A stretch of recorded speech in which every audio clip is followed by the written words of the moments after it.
Nova vida. Um breve estudo para o novo crente. Olá, meus irmãos, minhas irmãs, mais uma vez estamos aqui para lhes transmitir mais uma lição do nosso estudo Nova Vida. E hoje queremos falar a respeito dos oficiais da igreja. Quem são os oficiais da igreja? As igrejas batistas reconhecem apenas os pastores e os diáconos como oficiais eclesiásticos da igreja. Queremos tratar nesta lição a respeito do pastor. Quem é o pastor? O ofício pastor traz consigo 3 títulos que se referem à mesma pessoa, sendo pastor. Como pastor, ele é responsável em proporcionar a segurança daqueles que se reúnem para adorar ao Senhor Deus. No aspecto espiritual, ele é a pessoa responsável em proporcionar o alimento espiritual para o povo de Deus. E esse alimento vem através do ensino e da exposição genuíno da palavra de Deus. Como bispo, ele é o responsável pela administração dos negócios da igreja. Ele é o gestor da igreja. Como presbítero, ele é o responsável pela liderança da igreja. Quais são as qualificações para o exercício ministerial do pastor? Para responder esta pergunta, nós iremos fazer a leitura do texto de 1 Timóteo, capítulo 3, versículo de 2 a 7, que nos fala da seguinte forma: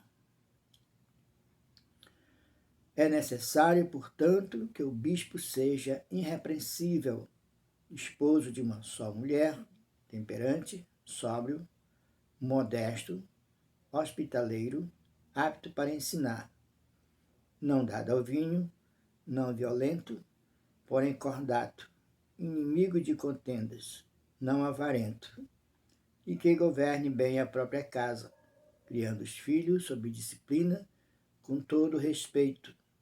Pois, se alguém não sabe governar a própria casa, como cuidará da igreja de Deus? Não seja neófito, para não suceder que se ensoberbeça e incorra na condenação do diabo.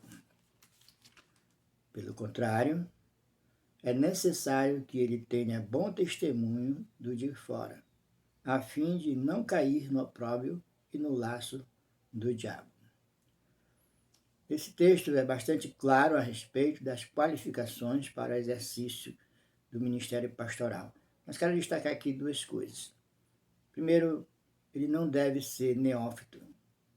A palavra neófito quer dizer novo convertido ou novo na fé. É importante que o pastor seja uma pessoa que tenha uma experiência maior na fé. Outra coisa que nos chama a atenção aqui diz que ele deve ter bom testemunho de fora, ou seja, ele deve ter bom testemunho das pessoas que não pertencem à igreja.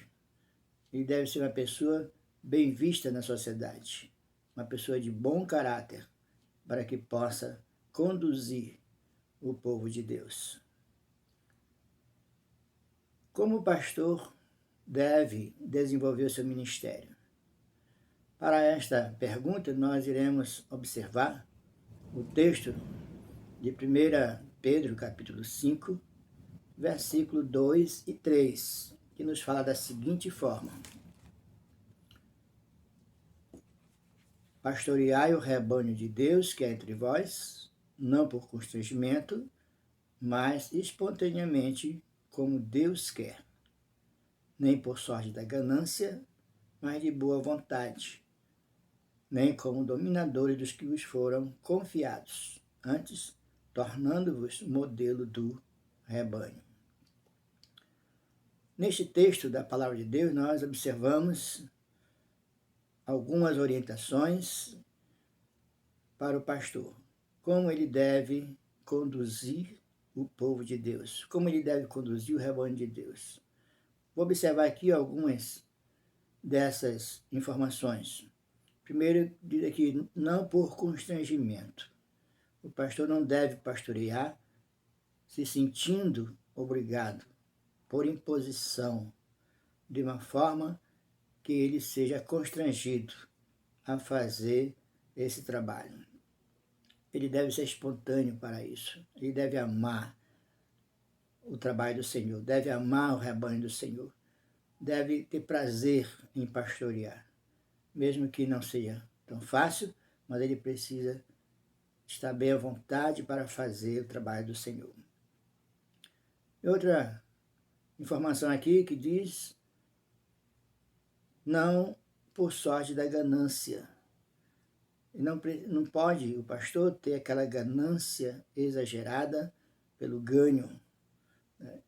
Ele não pode se utilizar do seu cargo para tirar vantagens próprias, pensando que o ministério, como diz o apóstolo Paulo a Timóteo, é fonte de lucro. Não, ele precisa entender que ele está ali como servo de Deus, para fazer a obra de Deus. E outra coisa que nos chama a atenção aqui diz, nem como dominadores dos que vos foram confiados. O pastor não deve ser aquele ditador, aquela pessoa que trata as ovelhas como se fosse algo insignificante para ele e para Deus. O pastor precisa entender que está ali para cuidar de pessoas muito especiais. Os filhos de Deus. Deve tratá-los com respeito, deve tratar com reverência o povo de Deus, não como dominadores. Ele não é o dono do rebanho. Ele é uma pessoa que Deus colocou ali para liderar o seu povo, para conduzir, para alimentar o seu povo. Ele está ali como servo de Deus, a serviço de Deus e da sua igreja. E outra coisa que nos chama a atenção aqui, diz, tornando-vos modelo do rebanho. O pastor deve ser o exemplo em todos os aspectos.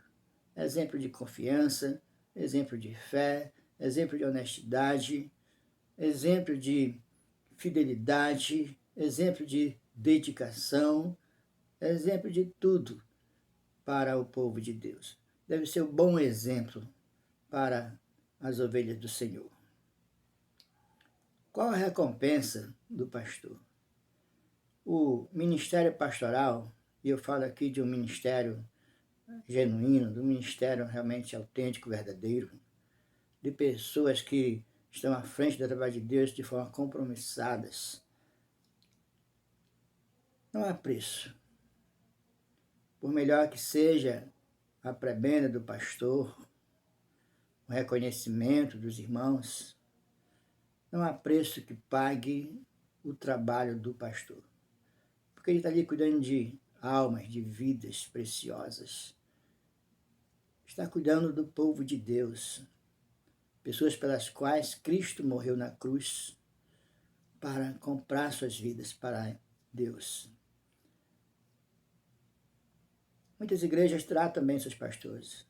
Minha igreja, por exemplo, a qual eu pastoreio, me trata bem, me valoriza. Sou muito grato à minha igreja. Mas nada disso será suficiente para pagar realmente quanto vale o ministério pastoral. Por isso, a recompensa verdadeira do pastor é Jesus que irá dar. O versículo 4 desse texto diz, ora, logo que o Supremo Pastor se manifestar, recebereis a inacessível coroa da glória. Só Cristo pode realmente entender o verdadeiro valor do ministério pastoral. E é por isso que ele irá honrar o pastor, irá recompensar o trabalho do pastor. E diz o texto aqui que o pastor receberá uma coroa imarcessível, uma coroa que não murchará, que não será desvalorizada, uma coroa eterna, uma coroa que não será passageira. A recompensa do pastor é essa. Ele deve sempre entender que a sua maior recompensa vem do Senhor. E o Senhor Jesus trará quando ele voltar a este mundo. Portanto, devemos servir ao Senhor com alegria, com amor, com dedicação, sabendo que Deus nos confiou essa tão honrosa e maravilhosa tarefa de cuidar do povo de Deus, a sua igreja. Hoje ficamos por aqui. Na próxima lição estaremos falando sobre o ministério dos diáconos. Que Deus abençoe a todos.